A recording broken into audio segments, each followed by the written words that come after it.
கூலி படத்தோட கேமியோ வந்து சில பேர் வந்து ஒர்க் ஆச்சுன்றாங்க, சில பேர் ஒர்க் ஆகலன்றாங்க. ஒர்க் ஆகலை கேமியோ வந்து ஒர்க் ஆகலை. கூலி படத்தில் எதுவுமே ஒர்க் ஆகலை. அதுதான் விஷயம். இல்லை உண்மைதான். இல்லாட்டி அது இவ்வளோ பெரிய நெகட்டிவ். இப்போ கூலி படத்துக்கு என்ன, பை மை பர்சனல் ஒப்பீனியன் என்னென்னா, கூலிக்கும் விக்ரம் படத்துக்கும்லாம் பெரிய பெரிய வித்தியாசங்கள்லாம் கிடையாது. சேம் ட்ரீட்மெண்ட்டு தான் இருக்கும். பட் விக்ரம் ஒர்க் அவுட் ஆனது, இது ஒர்க் அவுட் ஆகாமல் போயிடுச்சுங்கிறதா. இப்போ அதில் சூர்யா வந்து அந்த 10 மினிட்ஸ் சீன் கொடுத்த இம்பேக்ட்டுங்கிறது வந்து இது வரைக்கும் தமிழ் சினிமாவில் எந்த ஒரு கேமியோவும் கொடுக்க முடியாத இம்பேக்ட். இனிமேலும் ஒரு 10 இயர்ஸ் to 15 இயர்ஸில் அந்த ரோலக்ஸ் ரோல் மாதிரி ஒரு சின்ன ரோல் அவ்வளோ பெரிய இம்பேக்டாக கொடுக்குமானா எனக்கு தெரில சத்தியமாக. அது ஓவராலாக அது ஒரு கம்பைண்டாக ஒரு வேல்யூவாக அமைஞ்ச ஒரு இது. அது அந்த ஒரு மேஜிக் வந்து எப்போதாவது நிகழ்வது தான் மேஜிக். அது மாதிரியான ஒரு விஷயந்தான் ரோலக்ஸ் இது ஒரு கெஸ்ட் ரோலில் இவ்வளோ பெரிய இம்பேக்ட் கொடுத்தது இதில். பட் இதில் அமீர் கான் கெஸ்ட் ரோல், அமீர் கான் வந்து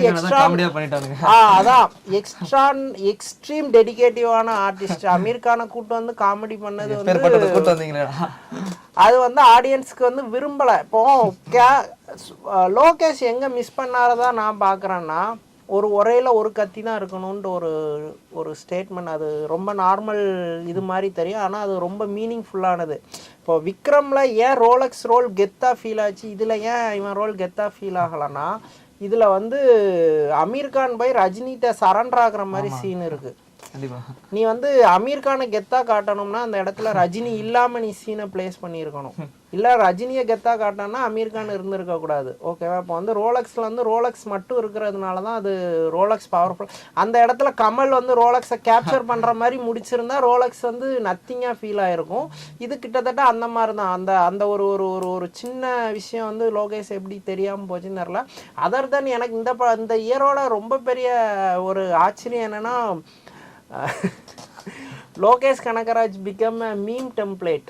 கண்டிப்பா அது வந்து வச்சு செய்யறாங்க எக்ஸ்ட்ரீமா. அது எனக்கு தெரியல. ஆக்சுவலி நான் ரொம்ப நாளா லோகேஷ் வந்து ஒரு மாதிரி மூவில ஸ்கேம் பண்றாரு, அவருக்கு பெரிய மூவி நாலேஜ்லாம் கிடையாது, சும்மா போட்டு வளட்டிட்டு இருக்காரு. நான் ரொம்ப நாளாக சொல்லியிருக்கேன், எப்போதும் செலிப்ரேட் பண்ண இந்த சொசைட்டி இந்த கூலி படத்தில் வச்சு கும்முன்னு கும்ம ஆரம்பிச்சிட்டாங்க. ஒரு இந்த இயரோட எக்ஸ்ட்ரீம் மீம் டெம்ப்ளேட்னா லோகேஷ் தான். கிட்டத்தட்ட ஏன் இவ்வளோ தூரம் இதானான்னு தெரில. அது படத்தில் வந்த எல்லா சீனையும் டீகோட் பண்ணி லாஜிக்கை ஃபைன் பண்ணி இது பண்ணி அவன் பேச்சை, லோகேஷோட பேச்சை கிரிட்டிசைஸ் பண்ணிட்டு போட்டு அடின்னு அடிச்சிட்டாங்க, அடிக்க ஆரம்பிச்சிட்டாங்க. அதான் இந்த இயரில் வந்து இப்போ சூரி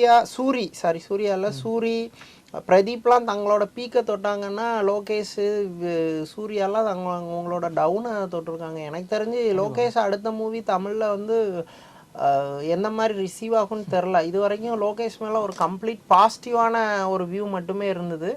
இனிமேல் வந்து லோகேஷ் வந்து இப்படி சும்மா ஒரு மாதிரி அது என்ன ட்ரக்ஸு டீலரு, அந்த பிளாக் டார்க் டோனு அப்படிங்கிற ஒரு அனிருத் மியூசிக்னு வச்சு ஒப்பேற்ற முடியாதுன்னு நினைக்கிறேன்.